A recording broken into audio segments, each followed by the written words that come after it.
Hi, I'm Duncan Gunn. I'm the founder of Build and the owner of Gunn Associates, a practice of architects in London, the home counties and the southeast. I want to talk to you today about something that a lot of homeowners ask me, and they want to know what is the difference between a householder planning consent, or full planning as a lot of you will think of it as, prior approval and permitted development. So this is really about side extensions, granny annexes, buildings in your garden, for instance an office in your garden, a rear extension, maybe a kitchen extension, or a loft conversion, and maybe even making what is a hipped roof into a gable end of your property, which you can do. I'll talk to you about that in a second, and maybe a mansard on the roof, or even a dormer window. So here we go.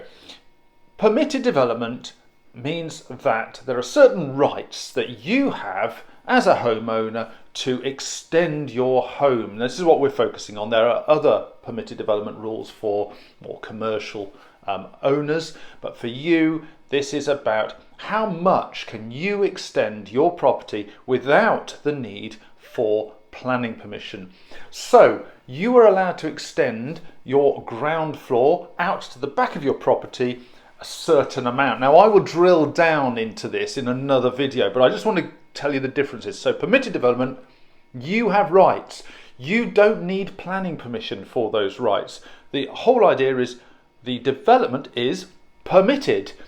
It is allowed. You don't need to tell the council's planning department, but only carry on your building if you're absolutely sure you meet the permitted development guidelines. Now they are on the planning portal, which is the government's planning and building regulations portal. You can find a lot of information there. But if you're absolutely sure, then go ahead and you can build. You'll probably still need building regulations approval, but carry on with your planned building. You may also need party wall advice as well, but you can do a certain amount. Separated from the ground floor is the roof works. Now you cannot extend, by the way, to the back with a dormer window or a hip to gable. You don't have any roof permitted development rights if you're in a conservation area or a listed building, so bear that in mind. In fact, if you're a listed building you have pretty well none altogether, but assuming you're not in a listed building and you're not in a conservation area, through permitted development you can extend your roof to the rear or the side by a certain amount. It is actually 40 cubic meters if you're in a terrace, and 50 cubic meters additional space that you can have if you're a semi-detached or a detached home. You have no permitted development rights, unfortunately, if you are in a flat. You will always need to seek full planning permission. So that's permitted development. You can do that. Another bit of advice on that is, if you're thinking of selling your house, apply for a certificate of lawfulness from the local authority. It doesn't cost very much, and they will authorise and say that yes, what you did was permitted development. This is very good if you're selling your house, because the buyer's solicitor is almost certainly likely to say, well, prove that you didn't need planning, and that certificate will prove it. Now, there is now a thing called prior approval. Slightly different to permitted development in a way.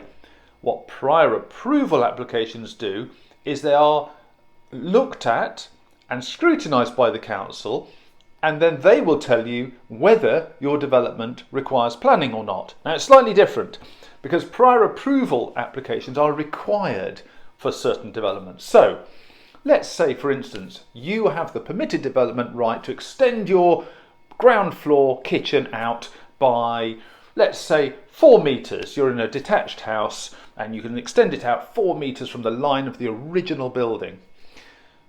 Under prior approval rules, you could double that to 8 metres. However,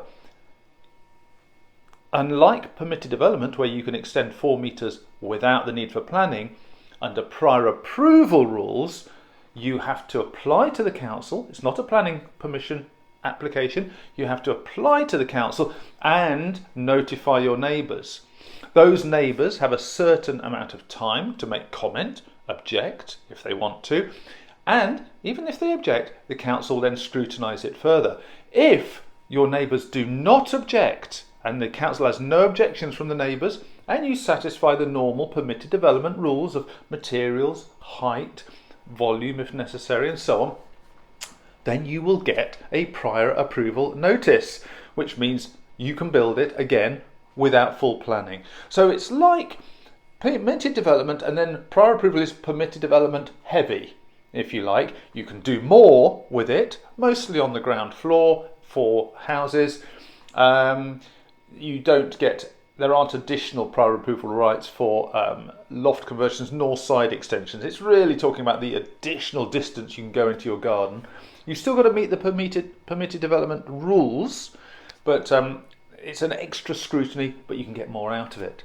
And then, lastly, you've got the householder planning application, which is a full planning application. The form is much easier than a real full planning application. So if you were doing it yourself, you go onto the planning portal, make an application, and one of the drop-down lists will say, is it full planning application or is it householder? And you will say householder. The forms are far easier. You would submit some drawings, or you'd get your agent to do it. Basically, a householder application is for anything that isn't under permitted development, doesn't require the prior approval. Here's a little tip. If you're doing quite a lot to your house and you receive guidance saying, you're going to need householder application, see if you can split part of it into permitted development or prior approval, because it's an easier process and you probably will get more out of it, because the permitted development and prior approval rules allow greater amount of development, bizarrely enough, than a lot of local plans allow, depending on which borough you live. So what I'm saying is, if you can split your development, say I want a 2-storey side extension, well, that requires a householder application. Okay. I also want a kitchen extension. Okay, well that doesn't. I also want a loft conversion. Well, that doesn't either. And I want a hip to gable conversion. Well, that doesn't require householder application. So one of the constituent parts of what you want to do does require householder application. Well, don't just put it all in under householder. Put the relevant bits in under permitted development or a prior approval application, far easier route. In fact, permitted development, you're just allowed to do it. And then put the householder application in just for the bit that needs it. Now, we've done that as a practice on several occasions, and it's really good advice for clients. Split it up, and one will rely on the other, and you may get a condition on the householder consent to say, well, you can have this consent as long as you do what you said you've done to the loft, but there's a way of splitting up. So I hope this is really useful. Get in touch with me. You can do all the stuff with a like and subscribe, and go to the websites that I'm sure are below this video, and follow us on the social media channels. But there's the difference. Permitted development, it's lawful, but probably best to get a certificate. Prior approval, it's still going to be lawful. Make sure you pass the rules, but there's going to be some consultation. And householder application, no, you need the local planning authority to approve what you're doing. Nice to see you, and see you next time.